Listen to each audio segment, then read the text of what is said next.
बाजार आज और कल में आप सभी का स्वागत है। मैं हूं स्वाति रायना। बताएंगे शो में आज का पूरा एक्शन, साथ ही कल के लिए स्ट्रैटेजी और शेयरों में कमाई के शानदार मौके भी। आपके पास भी शेयरों से जुड़ा कोई भी सवाल है तो हमें कीजिए कॉल। हमारा फोन नंबर नोट कर लीजिए 02223001634। इसके अलावा एक और नंबर है जिस पर आप कॉल कर सकते हैं 02223001635। इसके अलावा फेसबुक पर @ZBusiness ऑनलाइन, ट्विटर पर @ZBusiness भी पूछिए अपने सवाल #बाजार आज और कल लिखकर। कल की आपकी तैयारी कराएंगे जी बिजनेस के मैनेजिंग एडिटर अनिल सिंह भी। साथ ही हमारे साथ एक और खास मेहमान है सेठी फिनमार्ट के MD Vikas Sethi. Vikas ji, welcome to the show. और आज का बाजार कैसा रहा, सबसे पहले उस पर एक नजर डाल लेते हैं। तो सोमवार की तेजी के बाद आज के बाजार में हमने कमजोरी देखी।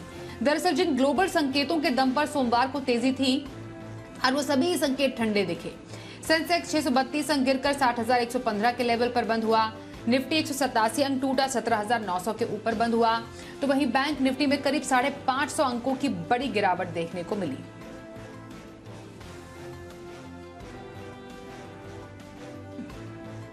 आइए अब जी बिजनेस के मैनेजिंग एडिटर अनिल सिंघवी से समझते हैं सोमवार की तूफानी तेजी के बाद आज बाजारों को क्या हुआ। भारतीय बाजारों में एकदम ट्रेडिंग सेशन कल के विपरीत था। जितनी मजबूती और दिन भर तेजी का माहौल कल था, वैसी की वैसी ही कमजोरी और दिन भर गिरावट का माहौल। जितने कल बढ़े उतने आज घट भी गए। तो ये था आज का एक वाक्य में पूरा का पूरा बाजार का माहौल। लेकिन हुआ क्या, ये समझना जरूरी है। कल भारतीय बाजार बंद हुए तो ऐसा लगा कि अमेरिकी बाजार में मजबूत ट्रेडिंग सेशन होगा। इसके विपरीत उतार चढ़ाव के बीच अमेरिकी बाजार 100-125 पॉइंट नीचे बंद हुए डाउ पर, और उतने ही नीचे सुबह सुबह डाउ फ्यूचर्स भी ट्रेड कर रहे थे। तो उससे मूड माहौल थोड़ा सा बिगड़ा। दूसरी बात है कि एफआईज की तरफ से थोड़ी बहुत शॉर्ट कवरिंग के आंकड़े आए थे, तो ऐसा लगा कि एफआईज खरीदारी करेंगे। लेकिन आज बिल्कुल उन्होंने भी यू टर्न ले लिया। जैसे बाजार खुले, डॉलर इंडेक्स 7 महीनों की निचले स्तर पर अच्छा है, 3.5% के आसपास की बॉन्ड यील्ड और रुपए की मजबूती, कच्चा तेल $80 के नीचे, तो संकेत एक भी खराब नहीं जिसकी वजह से आपको ये लगे कि बाजार गिर क्यों रहा है। लेकिन वही है, ट्रेडिंग रेंज के ऊपर सिरे पे पहुंचते हैं 18,150-250 की रेंज में, वहाँ सप्लाई आ जाती है। नीचे 17,800 17,900 की रेंज में आते हैं, वहाँ हल्की फुल्की खरीदारी आ जाती है। तो बस आज एकदम परफेक्ट प्रॉफिट बुकिंग का माहौल देखने को मिला। 18,100 के नीचे खुलने के बाद 18,000 वो भी फिसले, 17,900 के नीचे भी गए, लेकिन 17,850 17,925 की जो सपोर्ट रेंज है फाइनली वहां पर बंद होने में कामयाब रहे, 17,900 के थोड़ा सा ऊपर। बैंक निफ्टी में भी 41,875 के सपोर्ट के आसपास पहुंचे, थोड़ी देर वहां नीचे रहे भी, लेकिन क्लोजिंग होते होते कम से कम ये राहत की बात रही कि 42,000 के ऊपर बंद हुए। हालांकि नुकसान तो 550 अंकों का बैंक निफ्टी में भी था। निफ्टी भी करीबन 250 अंक टूट कर बंद हुआ। तो थोड़े से ट्रेडर्स कंफ्यूज हैं, एक दिन तेजी एक दिन मंदी का माहौल इस हफ्ते। पिछले हफ्ते दो दिन बड़ी अच्छी तेजी, 3 दिन अच्छी खासी मंदी। तो जब तक आप मूड बनाए कि तेजी करनी है मंदी, बाजार का माहौल वापस बदलता हुआ दिखता है। रिएक्शन भी बड़ा शार्प आता है। मसलन जैसे कल आईटी शेयरों में बढ़िया तेजी थी, आज सारे के सारे आईटी शेयर टीसीएस के नतीजों के बाद पिट गए। तो टीसीएस के नतीजों से भी कोई जोश आया नहीं। तो कुल मिलाकर यह कि बहुत एकदम साफ मन बाजार बना नहीं पा रहा है, करना क्या चाहिए। तो 17,700 17,800 स्ट्रॉन्ग सपोर्ट जोन है, इसके नीचे जाएगा तो बाजार कमजोरी के साफ संकेत देगा। 18,200 18,300 रुकावट की जगह है, इसके पार ऊपर निकलेगा तो बाजार मजबूती के संकेत देगा। और जब तक ऐसा नहीं होता है, इसी रेंज में आपको उतार चढ़ाव के बीच ऐसे ही ट्रेडिंग सेशन देखने को मिलेंगे। आइए आज के खास एक्सपर्ट विकास सेठी का रुख कर लेते। विकास जी, बाजारों को क्या हुआ आज, आगे क्या क्यों ले ऐसे आज के इस कारोबार के बाद? नहीं, बिल्कुल स्वाति, देखिए कल हमने बाजार में एक तूफानी तेजी देखी। पर्टिकुलरली जो आईटी स्टॉक्स थे उन्होंने अच्छा किया, टीसीएस वगैरह में 3-4% की तेजी हुई, रिलायंस ने भी सपोर्ट किया। और कल जब शाम को टीसीएस के नतीजे आए, और नतीजे बहुत ज्यादा मतलब इन लाइन विद एस्टिमेट्स थे, बट बहुत ज्यादा बाजार को खुश नहीं किया। और चूंकि कल एक अच्छी खासी तेजी बनी हुई थी, तो उसके कारण हमने आज टीसीएस पे अच्छी खासी प्रॉफिट बुकिंग देखी, और उसके कारण बाकी के आईटी स्टॉक्स पे भी दबाव था, और बैंकिंग सेक्टर ने भी अंडर परफॉर्म किया और वहां पे भी प्रॉफिट बुकिंग देखने को मिली। तो ओवरऑल बाजार में एक अच्छी खासी गिरावट देखने को मिली। सिर्फ आज टाटा मोटर्स जो 6% ऊपर था, जो खबरें आई इंटरनेशनली, उनके जो ग्लोबल सेल्स के नंबर्स आए वो काफी अच्छे नजर आए, और मेटल सेक्टर ने फिर भी एक स्टेबल सा परफॉर्मेंस दिया। बट ऑल इन ऑल जो कल की तेजी थी वो हमने गंवा दी। और मुझे लगता है ये जो कल तेजी आज मंदी, अब आज जिस हिसाब से यूएस के मार्केट्स परफॉर्म करेंगे, और चूंकि हम पिटे हुए हैं हो सकता है कल हम एक बाउंस बैक देखें। तो आई एम स्टिल होपफुल और मुझे लगता है अब यहाँ से बाजार में बिल्कुल तेजी करनी चाहिए, मतलब on a day to day basis trade करना चाहिए। जो आज का बाजार होता है उसके कॉन्ट्रेरियन विपरीत कॉल लेना चाहिए। ओके। और विकास जी, अब आपसे आपके स्टॉक स्पेसिफिक एक्शन और आपके पसंद भी पूछ लेते हैं। हफ्ते भर का नजरिया किसी को रखना हो तो पोजिशनल व्यू कौन से स्टॉक में रहने की सलाह रहेगी, और लॉन्ग टर्म के खरीदारी के नजरिए से कौन सा स्टॉक है आपकी पसंद? हाँ बिल्कुल स्वाति, अगर किसी को पोजिशनल तौर पे खरीदारी करनी है तो मुझे लगता है करंट लेवल्स पे इस गिरावट के बाद एनसीसी एक अच्छे लेवल पे आ गया है। नागार्जुना कंस्ट्रक्शन पहले इसका नाम हुआ करता था, एक इंफ्रास्ट्रक्चर सेक्टर की एक दिग्गज कंपनी है, एक जबरदस्त एग्जीक्यूशन कैपेबिलिटी वाली कंपनी है। और कंपनी मेनली रोड्स है, हाईवेज है, एयरपोर्ट्स है, पोर्ट्स है, इन सब का कारोबार करती है। 40,000 करोड़ से ज्यादा की इनकी ऑर्डर बुक है। फिर अच्छा, आज हमने देखा जो टोल कलेक्शन के नंबर आए दिसंबर के, वो काफी अच्छे थे, तो उसका फायदा एनसीसी, आईआरबी, इंफ्रा, इन सबको देखने को मिलता है। इनके पास भी कई सारे टोल प्रोजेक्ट्स हैं। तो ऑल इन ऑल एक अच्छी क्वालिटी का स्टॉक, और पिछले जैसे आज के दिन में अच्छी खासी गिरावट आई है। मुझे लगता है यहाँ से in the run up to the budget infrastructure sector अच्छा करेगा। तो इस स्टॉक में करंट लेवल्स पे खरीदारी करने की सलाह है। मेरा 110 का टारगेट है पोजिशनल, और 80 रुपए का स्टॉप लॉस रखना है। सॉरी। और जो मेरी लॉन्ग टर्म आज की पिक है, स्टॉक का नाम रहेगा गोदावरी पावर एंड इस्पात। मुझे लगता है जिस तरीके से चाइना में अब पूरा खुलने जा रहा है और उसके कारण से मेटल सेक्टर में एक अच्छी खासी तेजी देख रहे हैं, और मुझे लगता है ये स्टॉक भी एक पिटा हुआ स्टॉक है। फंडामेंटल्स बहुत ही दमदार है। ये आयरन और पैलेट्स बनाने वाली कंपनी है, जिसके फंडामेंटल्स का तो कुछ जवाब नहीं है। बाकी हाल ही में जो सरकार ने पैलेट्स के ऊपर जो 45% एक्सपोर्ट ड्यूटी लगाई थी, उसको घटा के अब नील कर दिया है, तो उसका एक बड़ा फायदा होना है। कैप्टिव इनके पास सब पावर है, कैप्टिव माइंस है। तो मुझे लगता है ये जो स्टॉक है आने वाले दिनों में बहुत अच्छा कर सकता है। वैल्यूएशन के लिहाज से भी सस्ता है। और ये जो आयरन और पैलेट्स के प्राइसेस है, पिछले एक महीने में 30 से 40% बढ़े हैं। और फिर जिस तरीके से मेटल सेक्टर वापस से फोकस में आ रहा है और वहाँ पे एक अच्छी खासी तेजी के आसार नजर आ रहे हैं, मुझे लगता है इस स्टॉक को करंट लेवल्स पे बिल्कुल खरीदना चाहिए। यहाँ से मैं 9 से 12 महीने में इस स्टॉक पे 500 रुपए के प्राइस देखता हूँ। ओके, तो पोजिशनल व्यू एनसीसी में रखने की सलाह और लॉन्ग टर्म नजरिया गोदावरी पावर एंड इस्पात में रखने की राय आ रही है विकास सेठी की तरफ से। आइए कुछ कॉलर से बात करते हैं, जानते हैं उनका सवाल। नीता गुप्ता हमारे साथ है। नीता जी, स्वागत करते हैं, बताइए कौन से स्टॉक पर पूछेंगे सवाल? Madam good evening sir. तो मेरा आईटीआई के बारे में क्वेश्चन है। मेरे पास 200 शेयर है 143 के रेट से।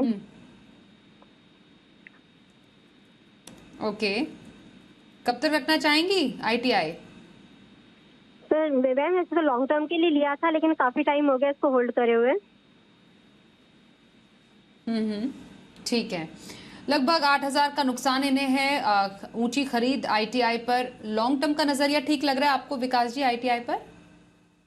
देखिए स्वाति, ये स्टॉक तो एक वैल्यूएशन के लिहाज से तो इन लेवल्स पे भी काफी एक्सपेंसिव लगता है। हालांकि अच्छी खासी गिरावट आई है, बट स्टिल लुक्स एक्सपेंसिव। तो नीता जी को सलाह रहेगी कि ये जो स्टॉक है, ये नॉर्मली बजट के आसपास इसमें एक अच्छा रनअप आता है, बिकॉज बजट से उम्मीदें होती है कि सरकार बूस्ट करेगी केपेक्स को या मैन्युफैक्चरिंग को बढ़ावा देगी, और उसका फायदा इस जैसे स्टॉक को होता है। मुझे लगता है ये जो उछाल आता है उसमें बिल्कुल इसमें एग्जिट करना चाहिए, और किसी दूसरे अच्छे स्टॉक, अच्छे सेक्टर में निवेश करेंगे तो ज्यादा अच्छा होगा। अपने लॉस को थोड़ा मिनिमाइज करें और एग्जिट करने की सोचे इसमें। ओके, तो आईटीआई से एग्जिट करने की राय आ रही है आपके लिए विकास सिटी की तरफ से। अगला सवाल लेते हैं, हमारे साथ है गुजरात से परेश। परेश जी, स्वागत करते हैं, बताइए आपका कौन सा स्टॉक है? मैडम, मैंने गोलेचा ग्लोबल फाइनेंस कंपनी के 800 से लिए हुए एट द रेट ऑफ 45, और रिस्पॉन्सिव इंडस्ट्रीज उसके 100 से रहे at the rate of 140। Responsive industries में तो मुझे अभी पता ऐसा चला कि लास्ट क्वार्टर में प्रमोटर ने 10% हिस्सा बढ़ाया है और एफआईआई ने 30% बढ़ाया है। और गोलेचा ग्लोबल ने तो अभी ₹1 डिविडेंड भी डिक्लेयर किया। बहुत छोटे कंपनी है, फिर भी तो क्या दोनों में अभी होल्ड करूं या निकल जाऊं? रिस्की स्टॉक है दोनों। ओके, पहले रिस्पॉन्सिव इंडस्ट्रीज पर क्या राय रहेगी आपकी विकास जी? देखिए स्वाति, इस स्टॉक को मैं बहुत क्लोजली ट्रैक नहीं करता हूं, बट चूंकि ये रिटेल निवेशक है और लंबी अवधि का अगर नजरिया रखते हैं, मुझे लगता है बाजार में अपॉर्चुनिटीज एल्सवेयर बहुत अच्छी है। तो इनको मेरी सलाह रहेगी कि इस तरह के स्टॉक में ज्यादा लंबी अवधि के लिए नहीं रहे, बिकॉज इनको ट्रैक करना थोड़ा डिफिकल्ट होता है। और बाकी मुझे लगता है इसमें जब भी उछाल आवे और थोड़ा इनका लॉस कम होता हो तो मुझे लगता है एग्जिट करने की सोचे इसमें और अच्छी क्वालिटी के स्टॉक में निवेश करें। और वोल्टा ग्लोबल पर भी ये राय जानना चाह रहे थे विकास जी। स्टॉक कौन सा मुझे समझ नहीं आया, कौन सा स्टॉक की बात? ओके, ठीक है सर थोड़ा कंफ्यूजन था। अगले सवाल की तरफ जाते हैं। हमारे साथ एक और व्यूअर है, उनसे बात करते हैं। सलमान एमपी से। सलमान जी बताइए कौन से स्टॉक पर सवाल पूछेंगे? हेलो जी सलमान जी पूछिए सवाल। मैडम नमस्ते, मेरा HDFC बैंक का आपसे सवाल है। 100 शेयर है, 16 ठीक है, लेवल बताओ। तो हाँ, अच्छा 100 शेयर खरीद 1661। ओके, 1661 की खरीद है आपकी। कब तक रखना चाहोगे? 1 साल। 1 साल का नजरिया सलमान जी का HDFC बैंक पर है, नुकसान में जरूर है। क्या राय देंगे विकास जी? देखिए स्वाति, सलमान जी को सलाह रहेगी कि इस स्टॉक में बिल्कुल बने रहना है। हालांकि हमने पिछले 1-2 दिनों में अच्छी खासी इसमें गिरावट देखी है, बट एक बहुत ही जबरदस्त क्वालिटी की बैंक है। प्राइवेट सेक्टर बैंक्स में एक लीडिंग बैंक है और अच्छा परफॉर्मेंस रहा है, कंसिस्टेंट परफॉर्मर रहा है। ये जो गिरावट है ये बिल्कुल एक नए निवेशक के लिए खरीदारी करने का भी मौका है। इन्होंने थोड़े ऊंचे लेवल्स पे लिया, बट चूंकि इनका नजरिया साल भर का है तो बिल्कुल घबराने की जरूरत नहीं, इस स्टॉक में बने रहने की सलाह। ओके, HDFC बैंक बने रहे, यही सलाह आपके लिए आ रही है हमारे आज के एक्सपर्ट की तरफ से। व्हाट्सएप का सवाल लेते हैं। कोलकाता से प्रद्युम्न सिन्हा भेज रहे हैं, DLF इनके पास है, 500 शेयर है और खरीद 375 की है। DLF पर जानना चाह रहे हैं फिलहाल स्ट्रैटेजी क्या रखने की सलाह रहेगी आपकी विकास जी? अपनी इस खरीद के हिसाब से कुछ नुकसान जरूर है इन्हें। तो बिल्कुल स्वाति, प्रद्युम्न जी को सलाह रहेगी कि इनकी जो खरीद की प्राइस है वो अभी के जो प्राइस है करंट मार्केट प्राइस के आसपास ही इन्होंने खरीदा है, अच्छे लेवल्स पे लिया है DLF पे। मुझे लगता है एक अच्छे अपसाइड आने वाले क्वार्टर्स, आने वाले सालों में इस स्टॉक में देखे जा सकते हैं। रियल एस्टेट सेक्टर अच्छा कर रहा है और विद इन द स्पेस ये कंपनी एक लीडिंग कंपनी है और बैलेंस शीट को भी बहुत अच्छे से इन्होंने अपने सुधारा है। तो मुझे लगता है इस स्टॉक में अच्छे अपसाइड आने वाले दिनों में देखे जा सकते हैं। तो I will maintain the hold at the current levels. Okay, current level पर DLF होल्ड करें, आपके लिए राय आ रही है विकास जी की तरफ से।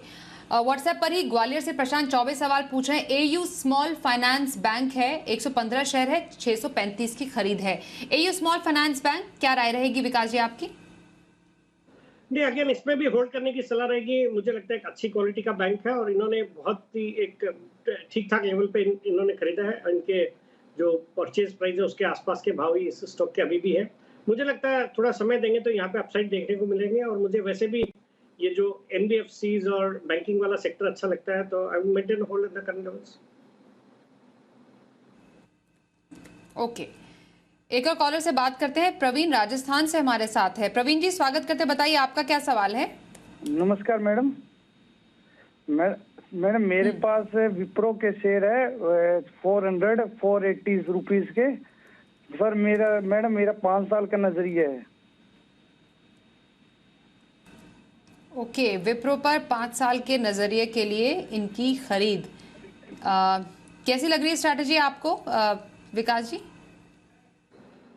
देखिए बहुत अच्छी क्वालिटी की कंपनी है, हालांकि परफॉर्म नहीं किया है, बाजार के हिसाब से देखेंगे तो अंडर परफॉर्मर रहा है। बट मुझे लगता है अगर 5 साल का नजरिया तो इस स्टॉक में डेफिनेटली पैसे बनेंगे। इन्होंने थोड़ा ऊंचा लिया हुआ है, अगर इनके पास और इन्वेस्टेबल सरप्लस फंड्स है तो करंट लेवल्स पे थोड़ा एवरेज भी कर सकते हैं और इस स्टॉक में बिल्कुल 5 साल के लिए बने रहने की सलाह रहेगी।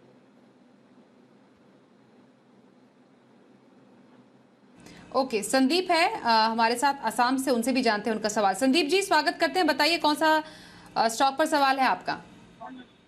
मेरे पास ICICI बैंक का 40 शेयर है। हेलो। जी जी, ITC के 40 शेयर। हाँ 40 शेयर 90 रुपीज 900 का लिया हुआ है। तो अभी मैं क्या करूँ, होल्ड करूँ या एक्सिट कर लूँ?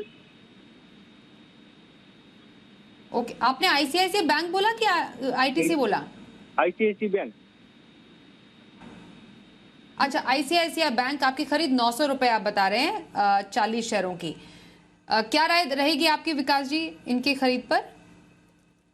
नहीं, बिल्कुल इनको भी होल्ड करने की सलाह है। एक बहुत ही अच्छी क्वालिटी का बैंक है और अच्छा स्टॉक है जो परफॉर्म भी कर रहा है।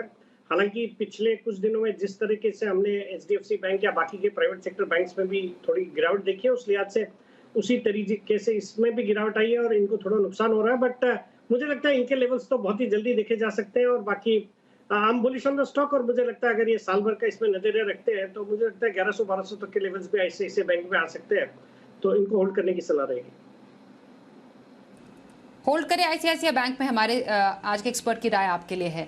दिनेश नागपुर से हमारे साथ है। दिनेश जी स्वागत करते हैं, बताइए कौन से स्टॉक पर पूछेंगे सवाल। दिनेश जी पूछिए सवाल। जी मैडम, मैं नागपुर से बात कर रहा हूँ। मैंने टाटा एलेक्सी 6423 के रेट से खरीदा है 10 क्वांटिटीज। तो इसमें मेरा लॉन्ग टर्म का नजरिया है, मैं इसमें बने रहूं या इसको निकालूं। मैं अभी लॉस पे हूँ 3.48% से। टाटा एलेक्सी लॉन्ग टर्म के लिए कैसा लग रहा है आपको विकास जी? नहीं देखिए स्वाति, स्टॉक तो अच्छा है, कंपनी अच्छी है। एक आईटी प्लस इलेक्ट्रिक व्हीकल्स का जो सेगमेंट है उसको कैटर करने वाली कंपनी है। और हालांकि स्टॉक में एक अच्छी खासी गिरावट आई है, ऊपरी लेवल से बहुत अच्छा पिटा है। और बट इन लेवल्स पे इस स्टॉक में बिल्कुल बने रहने की सलाह रहेगी। हालांकि निवेशक को थोड़ा नुकसान है, बट मुझे लगता है थोड़ा समय देंगे तो इनके भाव भी आएंगे और अच्छा मुनाफा भी होगा। तो मेरी राय में करंट लेवल्स पे होल्ड करना चाहिए Tata Elxsi. Okay, current levels पर होल्ड करने की सलाह रही है आपके लिए हमारे एक्सपर्ट की ओर से। अगला सवाल फेसबुक पर आ रहा है बीना से शेखर गौड़ साहब का। पीएनबी इनके पास है, 650 शेयर है, 57 की खरीद बता रहे हैं। पीएनबी पर जानना चाह रहे हैं विकास जी, फिलहाल ये स्ट्रैटेजी मीडियम टर्म का अगर नजरिया रहे इनका तो क्या रखें? नहीं, शेखर जी को सलाह रहेगी बिल्कुल होल्ड करना है इस स्टॉक को। ये जो 57 के भाव में इन्होंने लिया, अच्छे लेवल्स पे खरीदा है। हालांकि पिछले 2-3 दिनों में जो बैंकिंग सेक्टर में गिरावट आई है, ये स्टॉक भी पिटा है और उनको नुकसान हो रहा है। बट मुझे लगता है उनके भाव भी जल्दी देखने को मिल जाएंगे। और बाकी स्टॉक पे मैं बुलिश हूँ, मुझे लगता है करंट लेवल्स पे होल्ड करना चाहिए। करंट लेवल्स पर पीएनबी होल्ड करने की सलाह विकास सेठी की। व्हाट्सएप पर कोलकाता से सौगत दत्ता साहब पूछे टाटा मोटर्स पर सवाल। 150 शेयर है, खरीद है 395 की और ग्लोबल होलसेल बिक्री बढ़ने से शेयर में अच्छा खासा उछाल भी देखने को मिला। जेएलआर की जो बिक्री है 15% बढ़ी है। शेयर निफ्टी का टॉप गेनर बनकर भी उभरा है और ये मुनाफे में भी है। टाटा मोटर्स क्या रहेगी राय सर? नहीं बिल्कुल, इन्होंने अच्छे लेवल्स पे खरीदा और आज तो ये स्टॉक आज का बहुत ही दमदार स्टॉक रहा है। 6% बढ़ा है इस तरह के बाजार में, बिकॉज जो खबरें आई ग्लोबल सेल्स इनकी बहुत अच्छी बढ़ी है। बाकी इनके जो इलेक्ट्रिक व्हीकल्स को, इलेक्ट्रिक कार्स को बहुत ही अच्छा रिस्पॉन्स मिल रहा है। भारत की मतलब you could treat it as Tesla of India. मुझे लगता है ये स्टॉक आने वाले दिनों में और अच्छा करेगा। तो हम बुलिश ऑन द स्टॉक और मुझे लगता है करंट लेवल्स पे होल्ड करना चाहिए। ओके, करंट लेवल्स पर टाटा मोटर्स होल्ड करें। गाजियाबाद से सुनील है हमारे साथ, उनसे करते हैं बात। सुनील जी स्वागत करते हैं, कौन सा स्टॉक है आपके पास? इंटरनेशनल है जी, 800 शेयर 10 रुपए के भाव के और 2300 शेयर है आईटीसी। स्टॉक फिर बताएंगे। बीएलएस इंटरनेशनल, ठीक है, और 10 रुपए के भाव के 800 शेयर हैं और आईटीसी हैं 2300 शेयर 200 रुपए के भाव के। ठीक है, कब तक होल्ड करना चाहेंगे दोनों स्टॉक? साल 2 साल तो करेंगे। साल 2 साल का नजरिया आईटीसी बीएलएस इंटरनेशनल पर क्या राय रहेगी आपकी विकास जी? नहीं बिल्कुल, पहले तो इनको कॉम्प्लीमेंट देना चाहूंगा। दोनों स्टॉक बहुत अच्छे लेवल्स पे लिए और अच्छे खासे मुनाफे पे बैठे हैं और दोनों ही एक अच्छी क्वालिटी के स्टॉक है। पहले आईटीसी की बात करूंगा तो डेफिनेटली इस स्टॉक में कुछ सोचना नहीं है, बिल्कुल बने रहने की सलाह है। एक बहुत ही दमदार कंपनी है और डिस्पाइट द फैक्ट कि पिछले कुछ महीनों में अच्छा खासा रन अप आया है, वैल्यूएशन के लिहाज से बाकी जो एफएमसीजी स्टॉक से सस्ता लगता है, तो करंट लेवल्स पे भी आईटीसी को होल्ड करें। और जहां तक बीएलएस इंटरनेशनल का सवाल है, ये भी एक बहुत अच्छी कंपनी है, मेनली वीजा वगैरह के कारोबार में है। और जिस तरीके से अब ट्रैवल टूरिज्म को वापस से बढ़ावा मिल रहा है कोविड के जाने के बाद, मुझे लगता है ये कंपनी भी अच्छा करेगी और इन्होंने बहुत अच्छे लेवल्स पे इस पे खरीदी की हुई है। तो I would advise him to continue to hold on even BLS International. कल के बाजार पर क्या रहे खास स्ट्रैटेजी और बाजार के लिए अहम संकेत, समझते हैं अनिल जी से। भारतीय बाजारों के बंद होने के वक्त डाउ फ्यूचर्स लगभग 80 अंक नीचे ट्रेड कर रहे थे। तो देखते हैं आज अमेरिका में किस तरह का कारोबार होता है और सुबह डाउ फ्यूचर्स क्या संकेत देते हैं। एफआईएस के डेटा देखना भी बड़ा इंटरेस्टिंग होगा और बाकी फैक्टर्स तो अपनी अहमियत वाले होंगे। नतीजों के लिहाज से टीसीएस के नंबर तो आ चुके हैं, उस पर बाजार का रिएक्शन भी हो चुका है और आज रात कोई शाम को बड़ा रिजल्ट तो आने वाला है नहीं। तो हमें अपने संकेतों के दम पर ही ट्रेड करना है। हमारे संकेतों के हिसाब से देखें तो तुरंत जो सपोर्ट निफ्टी पर कल रहेगा वो होगा आपके लिए 17,775 से 17,825। ऊपर कितना जा सकते हैं? 18,000, 18,050। ये पहली जगह है जहाँ तक जाने की कोशिश निफ्टी की हो सकती है। बैंक निफ्टी का जहाँ तक सवाल है 41,600 से 41,700 अब कल आपके लिए मजबूत सपोर्ट का काम करेगा और ऊपरी स्तरों पर 42,300 से 42,500 की रेंज ऐसी है जहां पर सप्लाई प्रॉफिट बुकिंग बिकवाली आने की संभावना है। तो इस वक्त पूरी तरह से भारतीय बाजार ग्लोबल संकेतों के दम पर ट्रेड कर रहे हैं और संकेतों के दम पर भी कैसे, अगर ग्लोबल मार्केट में मजबूती है तो थोड़ा हम कम बढ़ेंगे और कमजोरी है तो हम थोड़ा सा कम ज़्यादा घटेंगे। यानी कि ग्लोबल मार्केट्स को अंडर परफॉर्म करने का थोड़ा सा मूड माहौल भारतीय बाजारों में बना है। तो थोड़ा सा तेजी का अगर माहौल बने, ऊपरी स्तरों पर आए तो पोजीशन हल्की करने के बारे में सोचें और ट्रेडिंग रेंज के निचले सिरे पर पहुंचे 17,700 17,800 के आसपास, वहां पर हल्की फुल्की शॉर्ट कवरिंग या खरीदारी की जा सकती, लेकिन बेहद डिसिप्लिन और स्ट्रिक्ट स्टॉप लॉसेस के साथ। आइए अब देखते हैं कल का ऑप्शन।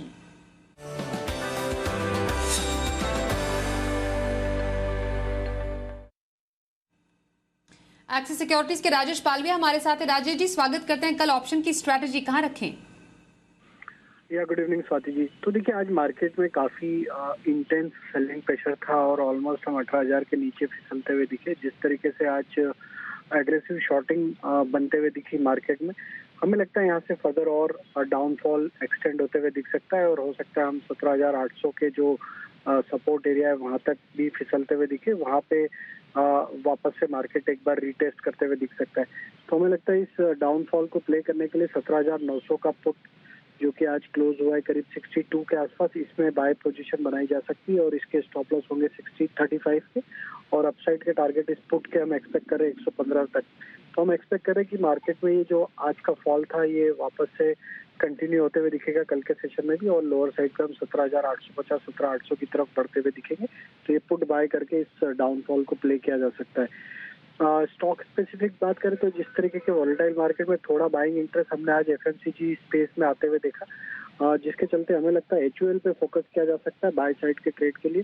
2700 तक के अपसाइड हमें लगता है इसमें आते हुए दिख सकती है, तो 2610 के स्टॉप लॉस से एचयूएल बाय किया जा सकता है। जी धन्यवाद करेंगे राजेश जी कल की ऑप्शन स्ट्रैटेजी के लिए। और विकास जी, इंट्राडे पिक आपकी तरफ से कौन सा रहेगा? हाँ बिल्कुल स्वाति, कल के लिए इंट्राडे पिक रहेगा कोरोमंडल इंटरनेशनल जो आज 900 के लेवल्स पे बंद हुआ है। इसमें मेरा कल का टारगेट है 920 का, स्टॉप लॉस 790 का।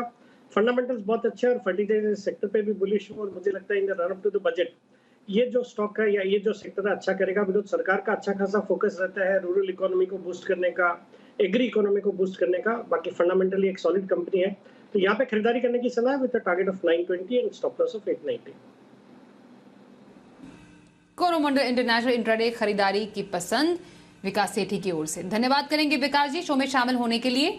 बाजार आज और कल में बस इतना ही।